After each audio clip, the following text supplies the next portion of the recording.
एक आदमी ने एक निर्जन द्वीप पर एक दरवाजा पाया। उसने आसपास की मिट्टी हटाई और पाया कि नीचे एक धातु का केबिन दफन था जो बहुत अजीब लग रहा था। यह पृथ्वी का नहीं लग रहा था। ये जानने के लिए कि अंदर क्या है, आदमी ने एक अग्निशामक कुल्हाड़ी ली और दरवाजा तोड़ने की कोशिश की, लेकिन चाहे उसने कितनी भी कोशिश की, दरवाजा पूरी तरह से अटूट रहा। यहाँ तक कि ऊपर का कांच भी नहीं टूटा। अंततः दोनों को वापस शिविर में लौटना पड़ा। जिम ने सुझाव दिया कि इस केबिन के बारे में सभी को बताया जाए, लेकिन उसके साथी ने मना कर दिया, यह सोचकर कि इससे समस्या हो सकती है, क्योंकि वह दुनिया में अपने एकमात्र प्रियजन को धोखा नहीं देना चाहता था। क्या तुमने इन झूठों के बारे में सोच लिया है? हाँ। जिम के जाने के बाद उसे लोके ने चाकू के हैंडल से बेहोश कर दिया। जब वह फिर से जागा तो उसने पाया कि उसका शरीर रस्सी से बंधा हुआ था। जिम ने तुरंत दया की भीख मांगी और कसम खाई कि वह इस बारे में किसी को नहीं बताएगा। लेकिन इससे पहले कि वह कुछ कह पाता, लोके ने उसे नियंत्रित कर लिया और उसके सिर पर एक अज्ञात तरल पदार्थ लगाया। शायद यह सोचकर कि जिम को राक्षस खा जाएगा, लोके ने जाने से पहले एक चाकू छोड़ दिया। लेकिन उसकी बांधने की तकनीक इतनी जटिल थी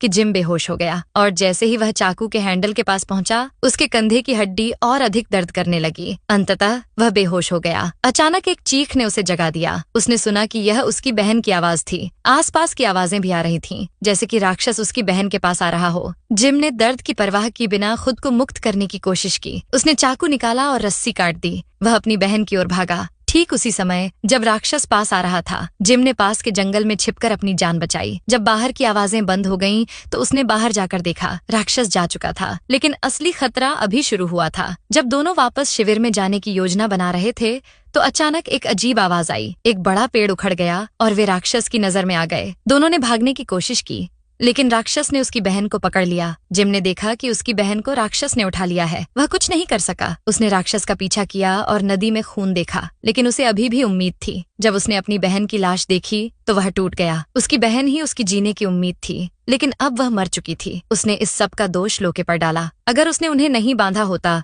तो उसकी बहन नहीं मरती। जिम ने तुरंत शिविर में जाकर बदला लेने का फैसला किया। लोके आराम से आग के पास बैठा था, जैसे उसे सब पता था। जिम ने उसे धमकाया, लेकिन लोके ने कोई प्रतिक्रिया नहीं दी। उसने कहा कि उसने जिम की बहन को नहीं बांधा था। जिम चौंक गया। उसने अपने कपड़े देखे जो साफ थे। उसने अपनी बहन की लाश को छुआ था, लेकिन उस पर खून नहीं था। तभी उसने अपनी बहन की आवाज सुनी। वह जंगल में नहीं गई थी। जिम को लगा कि वह पागल हो रहा है, लेकिन उसकी बहन ने कहा कि वह सिर्फ एक साधारण दवा थी। जिम को लगा कि वह इस द्वीप पर खो जाएगा। जंगल में छिपे राक्षस में लोगों को पागल करने की शक्ति थी।